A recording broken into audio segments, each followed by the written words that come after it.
প্ৰথমে বিহুৰ বহুত শুভেচ্ছা থাকিল। তাৰোপৰি আজি আপোনাৰ মই আহিলোঁ গীতানগৰত, এইটো এইফালে আছে গীতানগৰ। তো গীতানগৰ আপোনাৰ কি হয়, যিখিনি আমাৰ গুৱাহাটী বাসিন্দা বা পিঠা লাড়ু তেনেকুৱা বহুত অসুবিধা হয়, তো ইয়াত কেইখনমান দোকান খুলিছে। বলকচোন কি পায়, কি ল'ব পাৰোঁ আমি বলক দেখাই আছোঁ। পিঠাবিলাক কেনেকৈ 80 এইবিলাক, সৰুবিলাক 60, ডাঙৰবিলাক আপোনাৰ 300। তো গাইছ তাতে দোকানগিলা খালীও আছে, ল'ব পাৰিব আৰু নে কি? কণ্টেক্ট কৰিলে হ'ল। এইফালে যিটো আছে তাতে এতিয়া কি আছে আপোনালোক কৈ আছে ৰ'ব।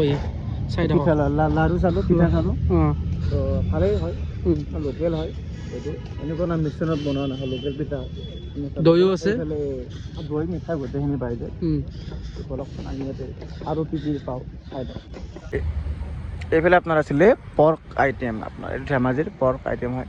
পৰ্ক বুলি নহয়, আপোনাৰ পৰ্ক আপোনাৰ সাজ গোটেইখিনি আছে, মাছ চাছ গোটেইখিনি আছে। কিন্তু আমি এইবিলাক নাখাওঁ বাৰু।